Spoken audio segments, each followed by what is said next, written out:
Assalamualaikum warahmatullahi wabarakatuh. Puji syukur kita panjatkan kehadirat Allah Subhanahu wa Ta'ala atas rahmat dan ridhonya, sehingga kita masih diberikan kesempatan dalam rangka sosialisasi pengenalan pedoman akademik, aturan akademik, dan sistem informasi akademik kepada mahasiswa baru.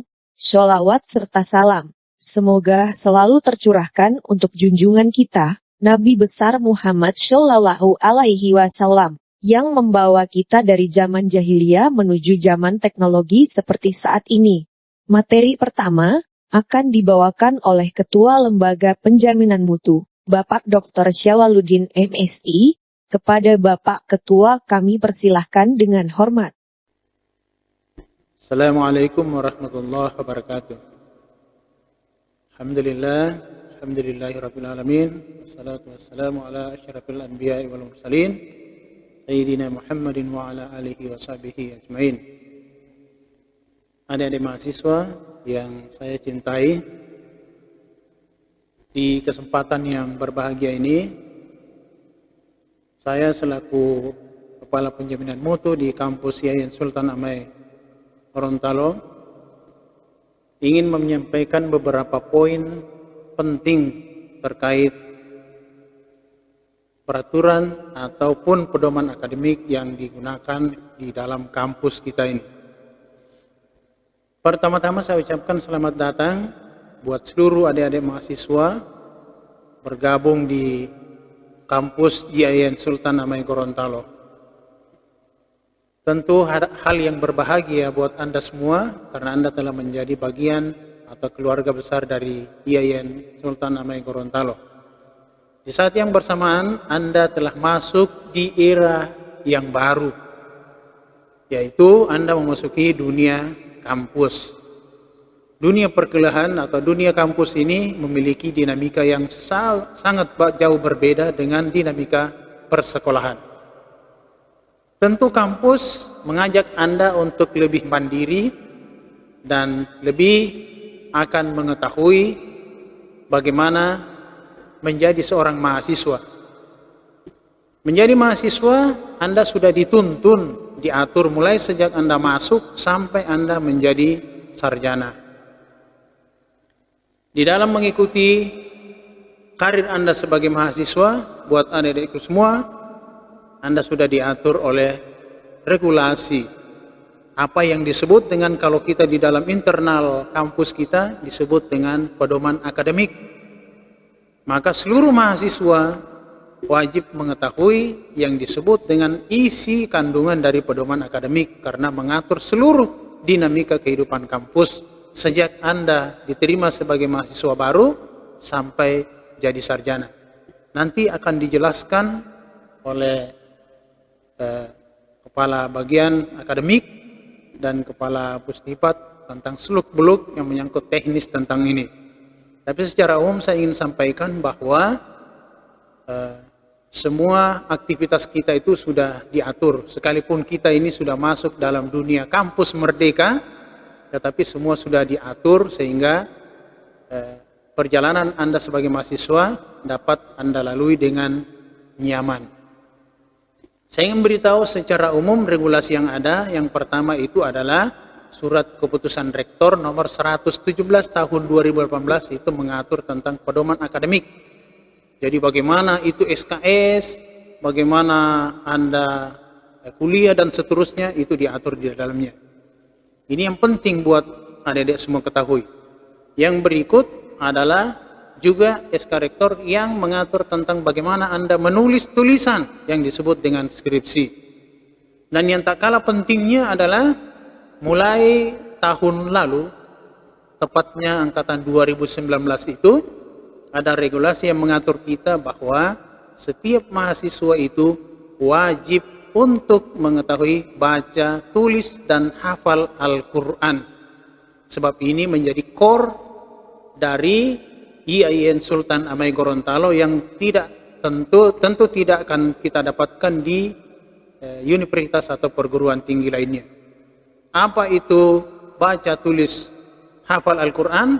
Tentu yang dimaksud adalah Anda diharapkan sebagai kompetensi dasar ya, sebagai kompetensi yang wajib dimiliki oleh setiap mahasiswa adalah Anda harus mahir membaca Al-Quran, bisa menulis untuk ayat-ayat tertentu, dan yang lebih penting adalah Anda menghafalkan juz 30. Tidak usah 30 juz, tapi juz 30 sebagai password Anda untuk bisa keluar sebagai sarjana. Tentu hal ini kalau kita laksanakan dengan baik, pasti semua akan berjalan ringan. Tapi kalau Anda melaksanakan semua dengan autodidak, nanti di penghujung karir mahasiswa, tentu ini akan menjadi terasa berat. Bukankah adik-adik kita di luar sana yang masih sekolah di tingkat SD ataupun SLTP mampu menghafal sampai 5-6 juz? Kenapa? Kalau kita cuma 1 juz di juz 30 tidak mampu kita hafalkan.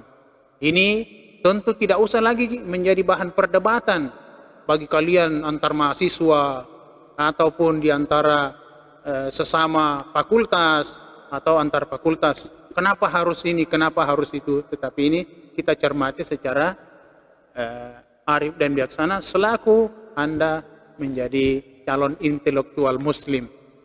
Saya kira apa yang saya sampaikan ini insya Allah menjadi pembuka atau pedoman yang kita akan cermati lebih dalam nanti, yang akan dijelaskan oleh Bapak Kepala Bagian Akademik dan Kepala Pustipat secara teknisnya. Demikian, billahi taufiq wal hidayah. Wassalamualaikum warahmatullahi wabarakatuh. Atas penyampaian Ketua LPM, kami ucapkan banyak terima kasih. Materi selanjutnya tentang peraturan akademik yang akan disampaikan oleh Kabag Akademik dan Kemahasiswaan. Yang terhormat Bapak Rizno Pinau, kepada Bapak dipersilahkan dengan hormat. Baik, terima kasih Pak Ketua Lembaga Penjaminan Mutu yang telah memberikan kesempatan kepada kami untuk ikut memberikan materi di dalam sosialisasi akademik dan sistem informasi akademik pada calon mahasiswa baru pada tahun akademik 2020-2021. Perlu kami sampaikan bahwa sosialisasi yang sama itu selalu disampaikan kepada calon mahasiswa baru di tahun-tahun sebelumnya. Namun karena kondisi pandemi, maka sosialisasi ini hanya dapat kami sampaikan secara virtual kepada calon mahasiswa. Mudah-mudahan adik-adik mahasiswa bisa mengikutinya secara cermat dan bisa tercapai sasaran penyampaian sosialisasi ini. Adapun hal-hal yang perlu kami sampaikan sebagaimana yang sudah diutarakan oleh para LPM tadi, yaitu mengenai cakupan isi pedoman akademik, namun tidak semuanya kami sampaikan. Nanti itu dalam proses mahasiswa di dalam aktivitasnya, kami selalu terbuka untuk menerima layanan mahasiswa di kampus ini. Ada beberapa hal yang perlu kami sampaikan. Yang pertama bahwa adik-adik mahasiswa sekarang sudah di perguruan tinggi, itu beda di tingkat SMA ya. Kalau di perguruan tinggi itu sistem pembelajaran di perguruan tinggi itu menggunakan sistem SKS, yaitu satuan kredit semester. Satuan kredit semester itu adalah takaran waktu kegiatan belajar yang dibebankan para mahasiswa per minggu, per semester. Waktu kegiatan akademik itu terdiri dari 16 kali pertemuan. 16 kali pertemuan setiap mata kuliah ya. 16 kali pertemuan termasuk di dalamnya ujian tengah semester dan ujian akhir semester. Tentu dengan catatan bahwa prosentasi kehadiran mahasiswa di dalam perkuliahan itu dihitung, artinya dia minimal 75% mahasiswa mengikuti pembelajaran, mengikuti tatap muka, itu baru bisa mengikuti ujian akhir semester. Kalau di bawah dari 75%, maka mahasiswa tersebut tidak diwajibkan untuk mengikuti ujian semester. Otomatis mahasiswa sendiri yang rugi ya, bisa punya nilai 0. Kemudian kami sampaikan di sini bahwa bobot satu SKS itu nilainya itu adalah 50 menit. 50 menit proses pembelajaran tatap muka, itu setiap mata kuliah per semester. Kemudian ada 60 menit. 60 menit itu penugasan terstruktur oleh dosen, dan 60 menit lagi itu kegiatan kegiatan mandiri yang dibebankan kepada mahasiswa. Jadi kalau mata kuliahnya nilainya 2 SKS, ya tinggal dihitung saja, berarti ada 100 menit. 100 menit tatap muka, dan 120 menit tugas struktur, 120 menit itu proses pelajaran secara mandiri. Dan hal yang perlu kami sampaikan bahwa beban SKS secara keseluruhan bagi mahasiswa untuk memperoleh gelar sarjana itu sampai dengan selesai, dia harus wajib menyelesaikan minimal 144 SKS. Jadi kalau menjadi sarjana itu harus ditranskrip nilainya minimal 144 SKS dengan ketentuan tidak ada nilai yang di bawah 2,0, artinya tidak ada mata kuliahnya yang nilainya di bawah 2. Kalau itu di bawah 2, maka tidak bisa dilaporkan ke Forlabdikti, dianggap tidak lulus ya. Kemudian yang berikut kami sampaikan adalah registrasi mahasiswa. Registrasi mahasiswa itu ada 2, yaitu registrasi administrasi dan registrasi akademik. Registrasi administrasi, ya sekarang ada mahasiswa sudah membayar UKT, maka itulah namanya registrasi administrasi, artinya membayar UKT dulu, baru bisa mengikuti proses registrasi berikutnya, yaitu registrasi akademik. Registrasi akademik itu proses proses pembelajaran bagi mahasiswa, mulai dari pemilihan mata kuliah dari jadwal yang sudah ada, kemudian mata kuliah yang dipilih itu selanjutnya didiskusikan dengan dosen pembimbing. Tapi untuk mahasiswa baru itu wajib belanja seluruh mata kuliah di semester 1 dan semester 2. Jadi wajib dibelanjakan itu untuk 2 semester. Berikutnya untuk semester 3 itu tergantung dari IPK, indeks prestasi kumulatif.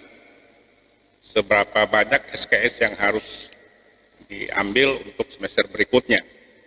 Itu tergantung dari ketentuan, tergantung dari IPK, misalnya kalau IPK 3,5, maka dia wajib mengontrak sejumlah 24 SKS. Kalau IPK-nya 3 sampai 3,49, itu 22 SKS. 2,5 sampai 2,99 itu 20 SKS, dan seterusnya.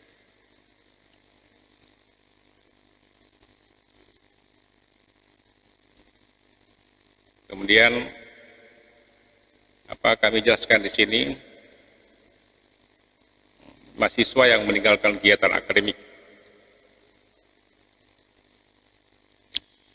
Mahasiswa yang meninggalkan aktivitas akademik yaitu mahasiswa yang tidak membayar UKT, kemudian mahasiswa yang tidak mengurus cuti atau mengurus cuti, itu termasuk kegiatan yang meninggalkan akademik. Tapi batas cuti ini maksimum 2 kali cuti selama studi, dan biasanya cuti itu berlaku di semester 3. Jadi kalau semester 2 jangan dulu cuti, nanti semester 3 baru bisa mengajukan cuti. Itu pun ada beberapa alasan, misalnya alasan karena biaya, alasan karena kalau Anda sudah di semester-semester yang di atas, mungkin karena tidak ada mata kuliah di semester itu bisa mengajukan cuti. Cuti juga karena dia sakit atau karena menikah, boleh mengajukan cuti. Kenapa dia mengajukan cuti? Itu supaya mahasiswa itu dianggap tidak berhutang. Jadi kalau tidak bayar UKT, kemudian tidak mengajukan cuti, maka mahasiswa itu harus membayar semua tunggakan. yang tidak dibayarkan UKT-nya. Proses cuti, saya kira proses cutinya mahasiswa mengajukan cutinya kepada pimpinan fakultas, pada dekan, ya tentu dengan melalui proses konsultasi dengan dosen PA, penasihat akademik. Kemudian dekan menelaah permohonan cuti Anda, dekan kemudian menyampaikan permohonan cuti itu ke rektorat dengan catatan kalau bermohon cuti maka harus membayar dulu biaya administrasi cuti. Biaya administrasi cuti selama ini kalau tidak salah 100.000 ya, biaya administrasi cuti. Kalau tidak mengurus cuti, maka itu dianggap dari mahasiswa berhutang UKT-nya. Kemudian masa studi ya. Masa studi ini untuk program S1 itu maksimum 7 tahun. Masa studinya 7 tahun ya, dengan minimal SKS bagaimana apa yang saya sampaikan tadi itu 144 SKS. Kalau S2 itu 4 tahun. Kemudian bagaimana mahasiswa itu yang di drop out? Mahasiswa drop out adalah mahasiswa yang melewati masa studi 7 tahun untuk S1 dan tidak aktif 4 semester berturut-turut. Tidak aktif di sini adalah mahasiswa yang tidak membayar UKT 4 semester berturut-turut. Jadi meskipun ada mahasiswa mengurus cuti, itu tetap diperuntukkan sebagai masa studi. Jadi maksimum 7 tahun. Yang berikutnya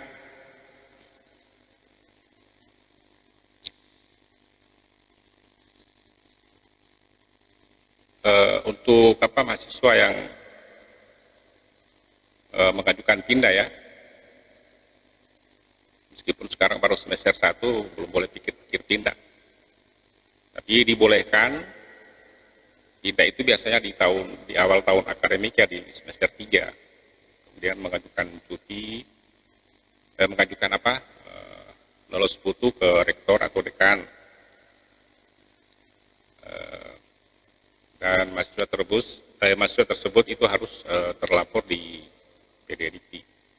Jadi kalau mau pindah dari perguruan tinggi satu ke perguruan tinggi yang lain itu tetap diperhitungkan masa studi dari mahasiswa.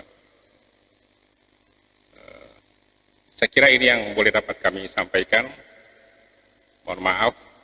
Assalamualaikum warahmatullahi wabarakatuh. Kami ucapkan banyak terima kasih kepada Kabag Akademik dan Kemahasiswaan. Selanjutnya, kami persilahkan kepada Kepala Pusat Teknologi Informasi dan Pangkalan Data, Bapak James Richard Hasan. Kepada Bapak, kami persilahkan dengan hormat. Assalamualaikum warahmatullahi wabarakatuh. Terima kasih kepada pemateri sebelumnya. Adik-adik sekalian yang berbahagia, yang kami banggakan, sekarang kita masuk pada materi sistem informasi akademik atau yang biasa kita sebut SIAK.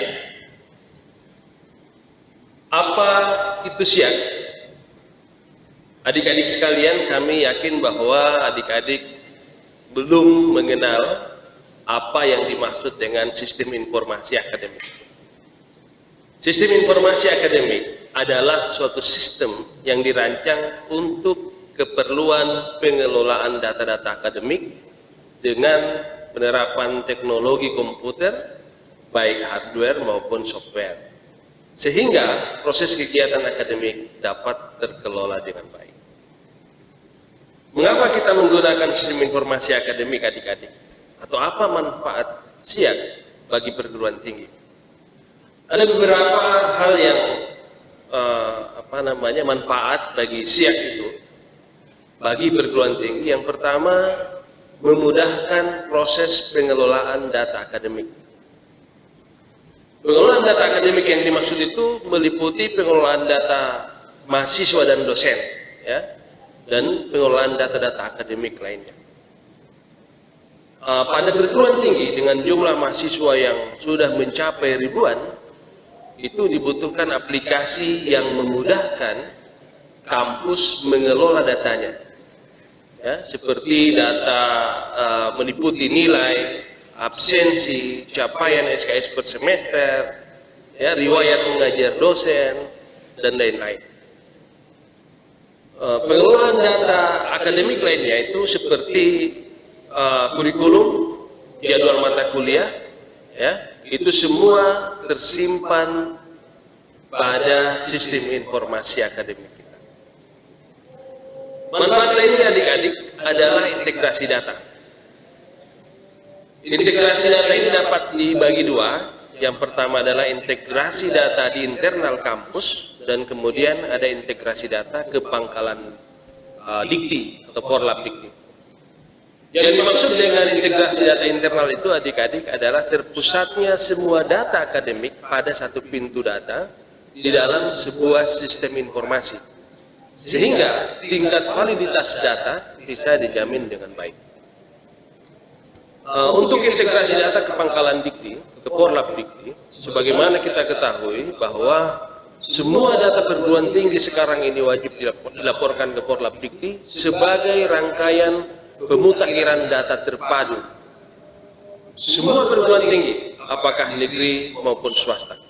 Oleh karena itu adik-adik sekalian, fungsi sistem informasi di perguruan tinggi itu menjadi sangat vital sebagai media pengelolaan dan pelaporan data dimaksud. Kemudian fungsi lainnya dari sistem informasi akademik itu adalah sebagai pusat informasi, di mana kita dapat mengakses informasi dimanapun dan kapanpun. Kita juga dapat memberikan laporan perkembangan mahasiswa dalam proses belajar mengajar. Kita juga memberikan laporan perkembangan dosen dalam kegiatan yang sama.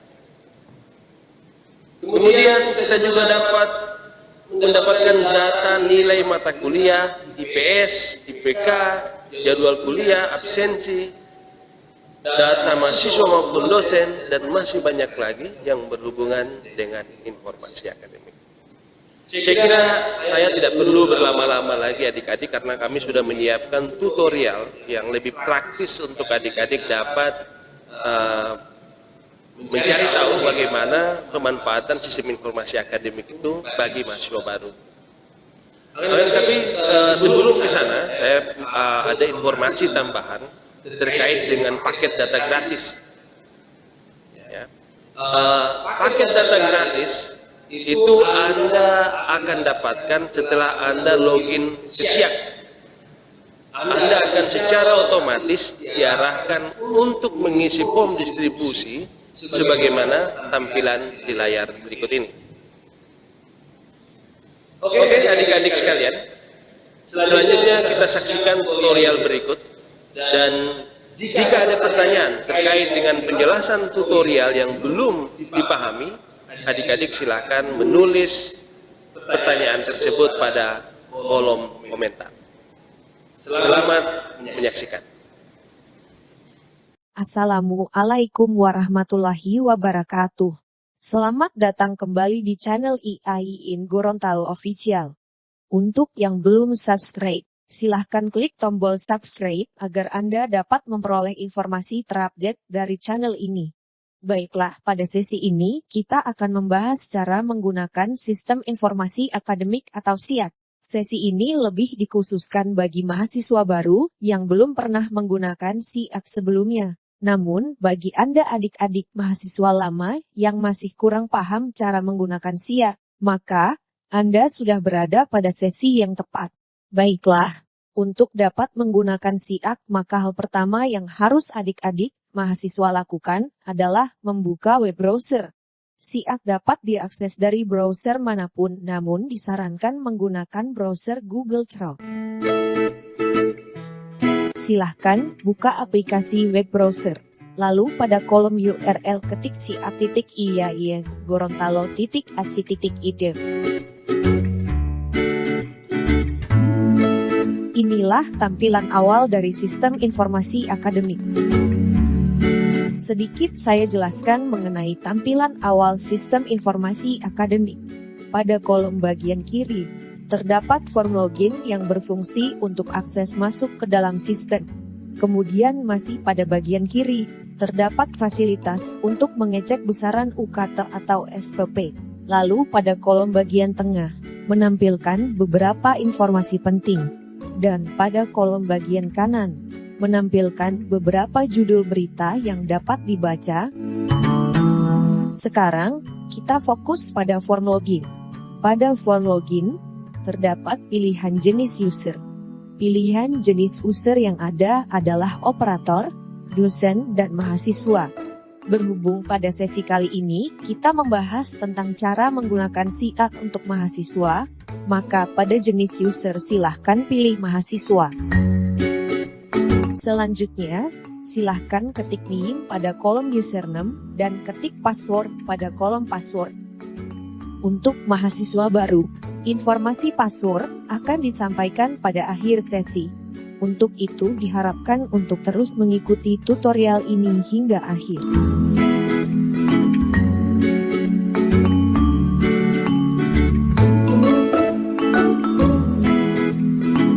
Berikut terdapat form key kode. Key kode berisi kode acak yang setiap Anda membuka SIAK akan menampilkan kode berbeda. Key kode yang tampil silahkan Anda ketikkan kembali pada kolom type kode. Setelah semua form terisi, silahkan ketik login. Ini merupakan tampilan saat Anda sukses login atau berhasil masuk ke dalam sistem informasi akademik. Pada saat pertama kali masuk, Anda diminta untuk mengganti password default demi keamanan akun. Anda tidak dapat mengklik menu-menu sebelum Anda mengganti password. Terdapat peringatan untuk menghindari password yang mengandung nama, tanggal lahir, atau nomor telepon. Untuk mengganti password, masukkan password yang sekarang, dan lalu buat password baru, ketik kembali password baru pada kolom konfirmasi password. Format penulisan password yaitu, password berjumlah 8 digit atau 8 karakter. Minimal memiliki 2 karakter huruf besar, minimal memiliki 2 karakter huruf kecil, dan minimal memiliki 2 digit angka, misalnya, Maba 2020.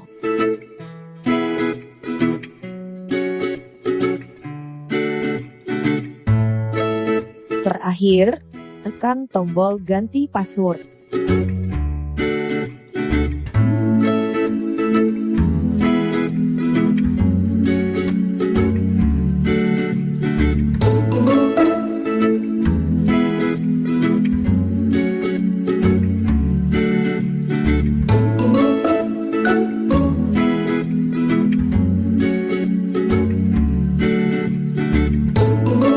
Langkah berikut setelah berhasil mengganti password dan berhasil login kembali menggunakan password baru, Anda diminta untuk memeriksa dan memperbaharui biodata, informasi tempat tinggal dan informasi orang tua atau wali. Silahkan diisi sesuai data yang sebenarnya. Form ini sangat berpengaruh pada pelaporan data ke pusat. Periksa dan teliti data Anda. Data yang ada di hadapan Anda saat ini merupakan data yang Anda input pada saat melakukan pendaftaran.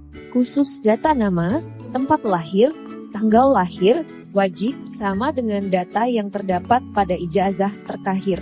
Untuk form NIK dan nama ibu kandung, wajib sama dengan yang tercatat pada kartu keluarga. Jika semua form telah diisi, silahkan klik tombol update. Selanjutnya, akan dijelaskan fungsi dari menu yang terdapat pada SIAK. Menu pertama adalah menu aplikasi. Pada menu aplikasi, terdapat submenu untuk mengganti password. Cara mengganti password sama persis dengan yang sudah dijelaskan sebelumnya. Menu berikutnya adalah menu kurikulum. Pada menu ini mahasiswa dapat melihat daftar kurikulum. Setelah menu kurikulum, terdapat menu perkuliahan.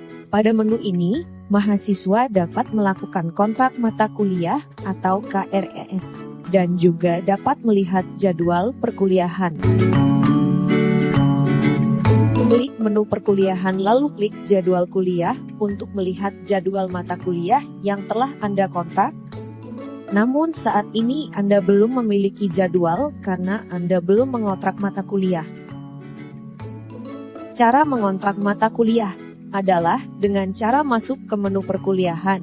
Arahkan kursor ke menu KRES, lalu klik tambah atau edit KRES. Selanjutnya pada pilihan semester makul, silahkan pilih semester 1 dan klik tombol cari, maka akan tampil seluruh jadwal mata kuliah yang ada pada semester 1. Selanjutnya silahkan memilih kelas yang diinginkan. Dalam demo tutorial, ditampilkan informasi data mata kuliah yang dijadwalkan pada semester 1. Terdapat nama mata kuliah, jenis mata kuliah, jumlah SES dan kelas, hari, jam serta ruangan, kuota per kelas sekaligus jumlah mahasiswa yang telah mengontrak pada kelas mata kuliah tersebut, dan juga nama dosen pengajar. Cara memilih kelas yaitu dengan cara mencentang pilihan kelas yang diinginkan. Jika Anda memilih kelas A untuk mata kuliah pertama, maka Anda harus memilih kelas yang sama untuk mata kuliah lainnya. Pada beberapa prodi, pembagian kelas sudah diatur oleh prodi. Untuk itu sebaiknya sebelum memilih kelas, Anda dianjurkan untuk konsultasi ke prodi masing-masing. Setelah mencentang seluruh kelas mata kuliah, klik tombol simpan untuk mengakhiri kontrak mata kuliah, dan selanjutnya, Anda bisa melihat rincian jadwal melalui menu perkuliahan, jadwal kuliah. Daftar jadwal kuliah yang tampil pada menu jadwal kuliah dapat dicetak dengan cara klik tombol print.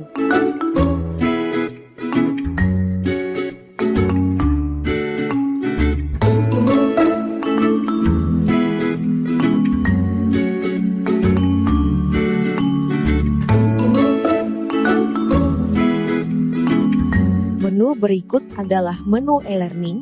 E-learning merupakan salah satu bentuk proses belajar, mengajar tanpa menuntut tatap muka secara langsung.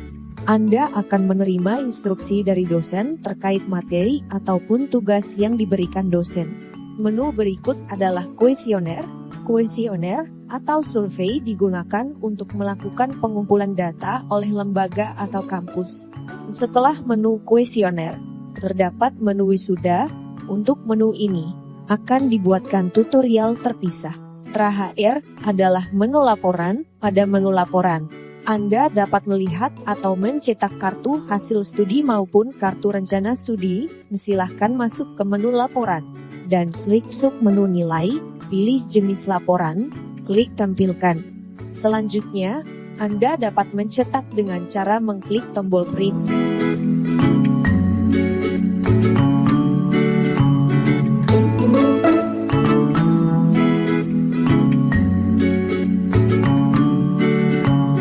Demikian video tutorial cara menggunakan sistem informasi akademik.